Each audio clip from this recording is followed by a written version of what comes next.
네, 안녕하세요. 네, 오늘은 이제 5, 6월 기출분석부의 심화이론반 이제 한국사 부분 개강 날입니다. 그래서 전에 3, 4월부터 수업을 들으셨던 분들 그리고 이제 새로 오신 분들까지 새로 해가지고 지금 강의실이 가득 차 있는데요. 먼저 이제 3, 4월 반에서는 대략적으로 시대를 나눠보면은 전근대사를 했다라고 한다면요. 5, 6월 반에서는 근현대사 부분. 그래서 한국사 같은 경우는 조선 후기부터 그리고 중국사 같은 경우는 명청시대부터 수업 진도를 쭉 나갈 계획입니다. 그래서 이제 뭐 조선 후기는 원래 뭐 전근대사에 조금 넣어야 좀 더 시대 구분이 맞을 수가 있는데 도저히 수업 분량상 이것을 3, 4월에 할 수는 없어가지고 5, 6월 부분을 넘겼는데요.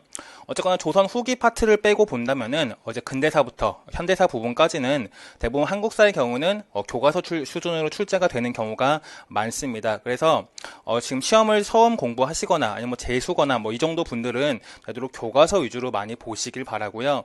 그다음 내가 상대적으로 좀 공부가 됐다라고 하시는 분들, 그리고 작년에 굉장히 아깝게 떨어졌고 어느 정도 공부 수준이 올랐다라고 하는 분들은 이제 뭐 당연히 나온 뭐 2015 교과서도 보셔야겠지만 뿌셈이라든지 길잡이라든지 특강이라든지 이런 심화 개론서들도 같이 한번 살펴보시기 바랍니다. 그래서 이 부분들은 이제 뭐 사람들 수준에 따라서 좀 다르긴 한데 또 대부분 영역의 문제들은 거의 교과서 수준으로 출제가 되었으니까 교과서 수준의 문제들을 잘 맞춰가시기 바라고요.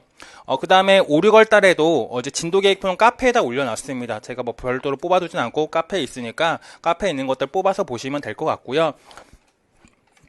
그래서 보통 이제 2주에 하나의 시대로 나가게 되고 특히 이제 일제강점기 같은 경우는 2015 교과서 오면서 단체의 수가 좀 더 많아진 느낌이고 서술이 교과서마다 좀 더 다양해진 느낌이라서 일제시대만 약 3주 분량을 편성을 해서 일제시대는 조금 더 꼼꼼하게 교과서별로 어떤 단체들 어떤 사건들을 다루고 있는지 작년 같은 경우도 원산 총파업이 살짝 지역적인 느낌으로 나왔는데 사실 그 파트 부분은 뭐 7차 한국 근현대사 교과서나 아니면 이번에 새로 나온 2015 교과서에도 살짝 있는 부분들이어서 그런 것들까지 교과서 내용을 통해서 한번 점검해 보는 방식으로 진행을 해 나가려고 합니다. 그래서 그렇게 나갈 거고요. 그다음 동양사 같은 경우는 전년도 근현대사 부분이 워낙 약간 극악으로 출제가 되었어요. 그러니까 이전까지의 근현대사 문제는 한국인을 위한 중국사 정도만 세세하게 외운다라고 한다면, 세세하게 봤다라고 한다면은 큰 무리 없이 쓸 수 있는 문제들이 대부분 출제가 되었는데 작년 한국 근현대사 문제 같은 경우는 여러분의 시험장에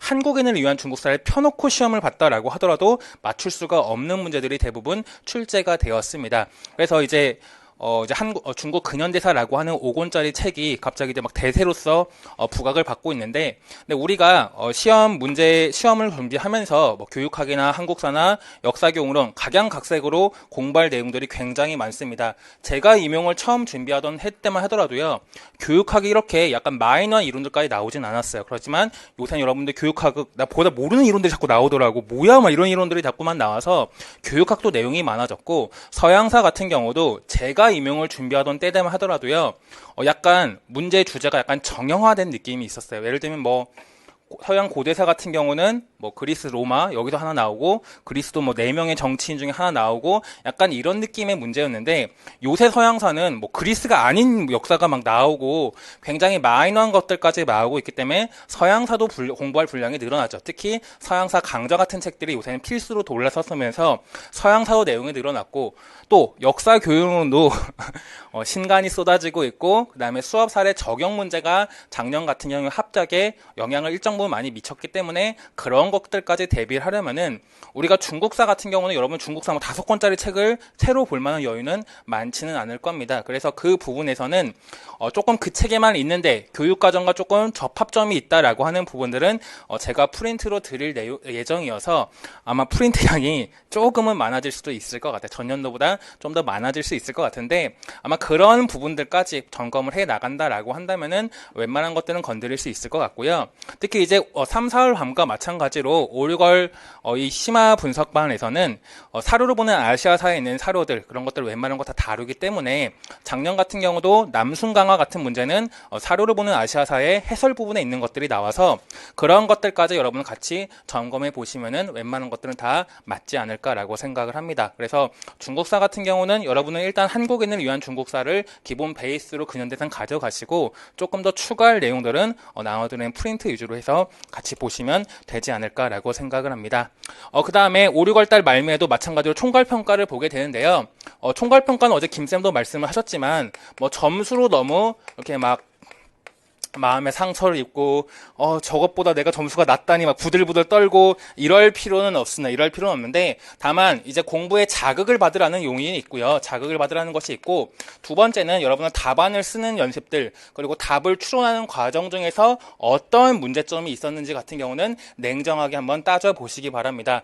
예를 들면 저랑 김쌤이 올해 채점을 해야겠다라고 마음먹었던 이유 중에 하나가 뭐냐면요, 작년에 시험이 끝나고 여러분은 답안지를 쭉 수거를 했어요. 그리고 정말 솔직하게 답안지를 다 채점하진 못하고 거기서 한 몇십 개를 채록을 해가지고 저희가 직접 둘이서 다 채점을 했습니다. 그래서 땡땡땡 몇 점, 땡땡땡 몇 점, 땡땡땡 몇 점, 저희도 나름대로 머릿속에 남았을 거 아니에요. 그렇게 남은 그 상태로 해설 강의를 하고 나름대로 커트라인을 말씀을 드렸어요. 커트라인 거의 맞았지만 어쨌든 그렇게 말씀을 드렸는데, 저희가 예를 들면 어떤 친구가 38점이라고 채점을 했는데, 저희가 해설 강의 끝나고 그 친구한테 가서 너 몇 점 나온 것 같아 라고 했더니 저희가 채점한 점수보다 훨씬 높은 점수를 말하는 경우가 정말로 많았어요. 예를 들면 저희는 38점 42점이라고 채점을 했는데 그 친구는 막 50점대라고 막 말을 하는 경우가 정말 많았거든요. 그래서 정말 여러분들이 똑같은 해설 강의를 하더라도 채점 매는 기준이 굉장히 다르구나. 특히 남들은 틀렸다라고 얘기를 하는데 본인은 맞았다라고 우기는 경우가 알게 모르게 많다라는 생각이 들어서, 올해 같은 경우는 정말 채점이라고 하는 거대한 것을 어제 저희가 수용을 하기 시작을 해서 5, 6월 달에도 할 거고, 그 다음에 90, 11월에도 몇 회 정도 채록을 해서 채점을 할 건데요. 채점을 하면서 왜 이런 것들은 그어졌을까라고 하는 것들 제발 잘 살펴보시기 바라고요. 특히 이제 총괄평가 문제에서 발해 문제 같은 경우에서 분명히 지문 안에 고려라고 하는 이 내용이 있었음에도 불구하고 빈칸에다가 고구려를 쓰신 분들이라고 한다면은 찍더라도 제발 제대로 된 걸 찍자라고 하는 것을 염두에 두시기 바랍니다.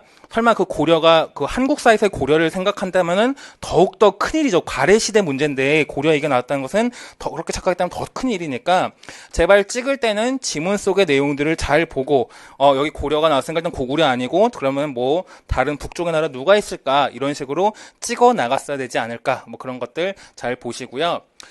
그 다음에 답안 채점할 때 몇몇 분들은 본인이 알고 있는 것들을 다 집어 넣다 보니까 채점을 하기가 싫게 만드는 분들이 제법 있었습니다. 막 자간도 굉장히 좁아서 예를 들면 뭐 이런 식으로 막 글씨를 막 엄청 쪼밀쪼밀하게 쓰다 보니까 도저히 못 알아보겠는 글씨도 굉장히 많았어요. 그런데 여러분들 채점자들이 물론 글씨체가 점수에 들어가진 절대로 않거든요. 하지만 독해 과정에서 무슨 글자인지 모르겠다, 이건 도대체 판독이 불가능하다라고 한다면은 그냥 안 보고 그어버릴 여지도 충분히 있는 시험입니다. 채점 시스템상. 그렇기 때문에 제발 글씨 좀 너무 좁게 막 밑줄까지 막 한 칸을 막 세 줄, 두 줄로 나눠가지고 막 조그만 글씨로 막 빼곡빼곡 쓰지 마세요. 빼곡빼곡 쓰지 말고요.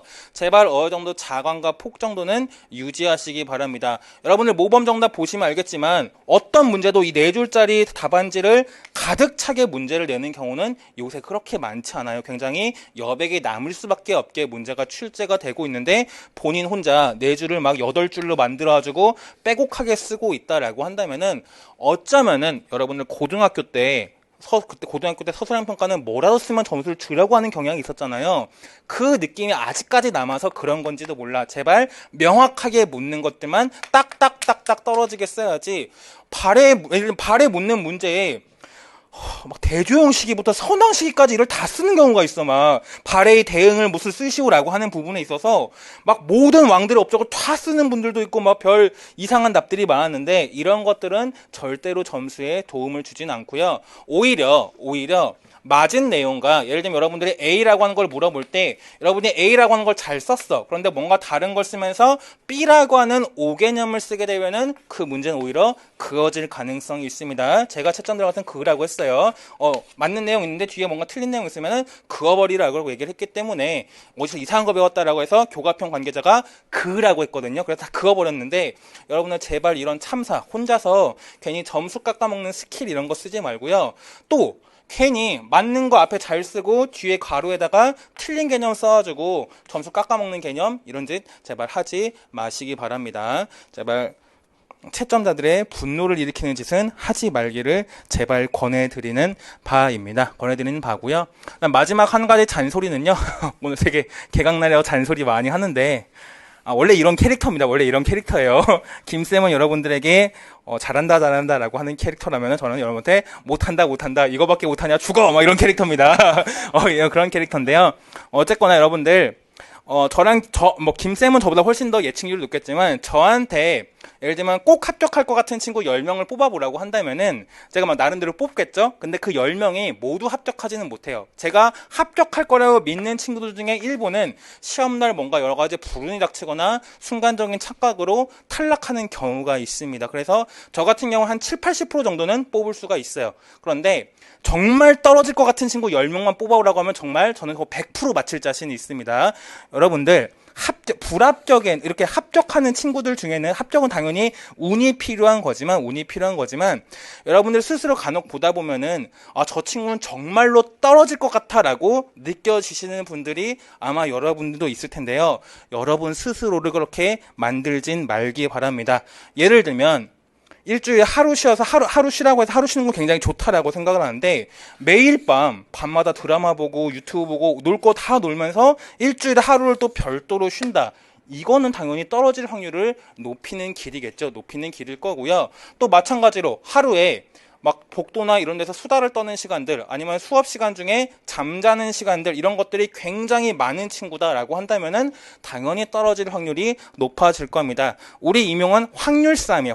확률싸움이어서 내가 얼마나 합격할 확률을 높이느냐, 얼마나 낮추느냐의 싸움이고, 일정 확률 이상이 되면은 거기다가 운빨 붙어가지고 합격을 하는 거고, 그 일정 확률이 안 된다라고 한다면은 아무리 천운이 와도 막 내가 정말로 잘하는 교수님이 출제에 들어가서 내가 정말로 잘하는 주제가 메인 항목으로 나왔다라고 할지라도 떨어지는 게 이 시험이거든요. 제발 본인의 합격률을 높이는 행동들만 많이 하시기 바랍니다.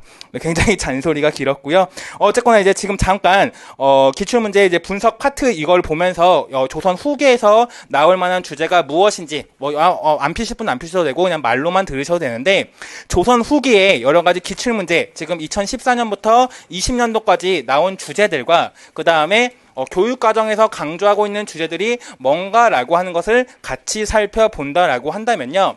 먼저 97학년도부터 2020년 학력고까지 조선 후기 기출문제는 각 영역별로 굉장히 배분이 잘 된 편입니다. 그러니까 다른 시대 같은 경우, 예를 들면 고대사 같은 경우 정치사가 대부분이라던가, 고대사의 경우는 정치사가 대부분이라던가, 아니면 고려사의 경우 사회사 문제가 별로 없다던가, 이런 식으로 영역별 배분이 굉장히 흐트러진 경우가 많았는데, 조선 후기 같은 경우는 거의 4분의 1로 딱딱딱 떨어지는 편입니다. 딱딱딱 떨어지는 편이어서 정말로 열받는 거는 다 공부를 해야 된다는 사실이겠죠. 다 공부를 해야 된다는 사실일 거고요. 그 다음에 근래, 이렇게 4분의 1씩 떨어지는데 근래 많이 출제가 안 된 파트가 무엇인가를 살펴본다면은 아무래도 경제사 파트가 거의 7년째 출제가 되지 않고 있기 때문에 아마도 이제 경제사 파트 이런 부분들을 좀 더 봐야 되지 않을까라고 하는 것들을 여러분들 같이 살펴보시면은 좋을 것 같습니다. 그래서 조선 후기에 세 가지 법, 대동법, 영정법, 균역법, 이런 각각의 법들이 나오고 있는데, 사실 그런 메인이 되는 법들이 근래 시험에서 거의 출제가 된 적이 없어요. 그렇지만 교과서 보시면은 이 세 가지 법이 빠진 교과서는 없잖아요. 그래서 그런 각각의 법들을 한문, 원문들 같은 것들로 같이 한번 대비를 하시거나, 아니면은 같이 나오는 키워드들, 그런 것들 같이 기록을 하시면 좋지 않을까 싶어서, 우리가 먼저 조선 후기를 공부할 때는 제발 이 경제 파트를 여러분 꼭 점검을 하고 가시기 바랍니다. 물론 경제 파트에서 안 나올 수는 있어, 안 나올 수 있는데, 조선 후기 경제 파트라고 하는 것은 어쨌거나 세 가지 개혁 법안이 있었고, 그 개혁 법안이 있음에도 불구하고 삼정의 문란으로 이어지고 농민들의 봉기가 발생한다는 지점에서 얼마든지 굉장히 많은 문제들을 뽑아낼 수 있는 부분이 이 부분이긴 합니다. 그리고 서답형 단계에서는 의외로 공부할 분량이 적은 파트이기도 해요. 객관식으로 하면 공부할 부분이 좀 많았는데, 서답형 와서는 오히려 공부할 부분은 적어진 부분이 이 부분이어서 같이 꼭 보시기 바라고요. 이제 두 번째는 교육과정에 입각해서 보게 되면요. 2015 교과서 오게 되면서 사실 이 경제사 파트가 제가 보기에는 상대적으로 많이 빈약해졌어요. 빈약해졌는데 그래도 서술이 많이 살아있는 부분이라고 한다면은 조선 후기에 붕당 정치와 관련된 왕들 파트는 굉장히 서술이 많이 살아있습니다. 그래서 숙종과 그 다음에 영조, 정조로 가는 이 시기에 대해서 환국 정치를 했다. 그 다음에 탕평 정치를 나름대로 했다. 하지만 탕평 정치 와중에 특정 신하들에게 많은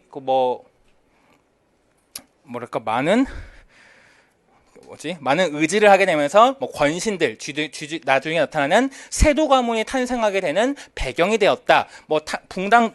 본인들의 탕평 정치를 수용하는 이들과 외척을 맺음으로써 이후 세도 가문 탄생의 배경이 되었다. 이런 맥락으로 이 숙종, 영조, 정조 파트에 대해서 서술이 그래도 다양하게 있는 편입니다. 다양하게 있는 편이어서 제가 매해 모의고사를 내다 보면요. 숙종 시기, 환국, 보통 이제 크게 나누면 세 가지 환국이 있는데 환국을 가지고 장난을 쳐도 여러분들 정말로 많이 틀려서 숙종조에 나오는 각각의 환국들이 어떤 배경하에서 벌어졌고 어떤 결과를 초래했는지 그리고 어떻게 붕당의 분화와 관련되는지는 여러분들 꼭 짚고 넘어가시기 바랍니다. 정말 꼭 짚고 넘어가셔야 돼요. 제가 매년 내고 매년 대놓고 내도 정말로 많이 틀리는 부분입니다. 그러니까 조선 전개는 사화가 약간 매년 기묘사화 내도 많이들 틀리는 것처럼 이 숙종이라고 하는 파트도 의외로 많이 틀리는 부분이고요. 그다음 사실 정조라고 하는 파트는 재작년에 그 초계문신 제도와 같이 한번 출제가 된 적이 있어서 약간 비중은 떨어지는데 근데 그래도 2015 교과서를 딱 분량만 비교해서 보시면요. 영조보다는 정조가 문장이 훨씬 더 많기 때문에 그래도 정조라고 하는 왕은 이제 지울 수가 없고 그다음에 이제 영조라고 하는 왕은 아무래도 이제 균역법을 했다라고 하는 지점 그리고 임요화변을 일으켰다라는 지점 이런 것들을 같이 한번 여러분들 꼭 보시면은 좋을 것 같아요. 특히 영조 파트는 제가 오늘 해설제 사실 되게 넣고 싶었는데 분량이 너무 많아져가지고 그냥 뺀 부분이 있는데 뿌셈에 보시면은 영조 파트가 정말로 자세하게 나와 있습니다. 정말로 자세하게 나와 있어서 물론 그 내용을 요약 정리한 게 제 교재의 내용이긴 한데 만약 시간적 여유가 있다라고 한다면 이번 주도 좋고 7월도 좋고 9월도 좋으니까 뿌셈에 있는 영조 파트를 여러분들 꼭 한번 정리를 해 보시기 바랍니다. 물론 막 이 정도 느낌으로 어렵게 안 나올 가능성도 굉장히 크긴 합니다만 어쨌거나 뿌셈에 보시게 되면 여러분들이 다른 뿌셈의 부분을 안 읽어도 솔직히 해당 주제를 푸는데 크게 어려움이 없는데 영조 파트를 정말로 어렵게 냈을 때는 뿌셈을 읽은 자만이 문제를 맞출 수 있게 얼마든지 출제가 될 수 있으니까 꼭 한번 영조 부분 여러분 시간 되실 때 언젠가 한 번쯤은 그대로 보시기 바랍니다. 제가 프린트 넣으려고 쭉 해봤는데 몇 페이지가 넘어가가지고 그냥 뺐거든요. 뺐으니까 여러분 한번 보시기 바라고요. 그다음 마지막으로 제가 작년부터 말씀을 드렸던 부분은 뭐냐면은 동아시아사 교과서와 그 다음에 우리 한국사 교과서 두 군데 서술이 많은 파트입니다. 바로 조선 후기에 대외무역의 발달이라고 하는 지점들 같은 것은 꼭 여러분 한번 세세하게 보시기 바랍니다. 물론 대외무역의 이 발달 지점도 뿌셈에 굉장히 자세하게 나와 있어서 여러분들이 정말 나는 뿌셈을 볼 자신은 없는데 정말로 시험에 나왔을 때 어려운 부분들 그리고 내가 그래도 뿌셈을 읽은 사람이랑 비슷하게 느낌을 가져간다라고 한다면 영조 파트랑 그 다음에 대외무역 파트 이 두 부분은 한 번쯤은 읽어보시기를 권해드립니다. 왜 교육과정에 이 이야기가 많이 나오냐면요. 광업의 발달과도 연계지어서 서술이 굉장히 많아요. 즉 조선 후기에 설점수세제라고 하는 것을 했다. 광업을 많이 해서 은을 갑자기 많이 캐고자 했다. 그 은의 수요가 많이 늘어난 이유에는 청해 이런 가지 청에 은수요가 많았기 때문에 우리나라도 은이라고 하는 것을 많이 캐내기 시작했다. 이런 얘기가 나오기 시작을 하면서 중국의 천계령이라고 하는 것과 연계를 지어서 천계령이 내려지는 동안 조선이라고 하는 나라가 일본과 청 사이에서 중개무역으로 돈을 굉장히 많이 벌었다. 그런데 18세기 접어들게 되면서 그 중개무역이 쇠퇴하게 되면서 왜 우리 중개무역이 쇠퇴하고 있느냐? 를 다룬 사료까지가 2015 교과서에 들어가 있기 때문에 그 내용들을 같이 보시면은 좋을 것 같습니다. 그래서 만약 조선 후기 작년에는 안 나왔어요. 작년에는 안 나왔는데 만약에 조선 후기가 여러분들을 정말 연맥이고자 나온다라고 한다면은 이런 것들까지 나올 수가 있을 것 같고요. 뿌셈을 안 봐도 좋은데 시간적 여유가 된다면은 이 두 부분은 여러분들이 단원을 찾아서 언젠가는 한번 읽어보시기 바랍니다. 물론 제 교재 요약본이 있긴 하지만 그래도 원문을 보는 게 가장 도움은 되실 것 같아요. 그래서 이 두 부분은 여러분들 같이 한번 보시기 바라고요. 이제 1교시부터 그 선생님을 위한 한국사 부분은 진도를 쭉 나가면서 교재 내용 한번 짚고 그 다음에 프린트 그리고 한국사 특강 이렇게 진도를 나갈 건데요. 잠깐 끊고 그 다음에 바로 나가도록 하겠습니다. 잠깐 끊겠습니다.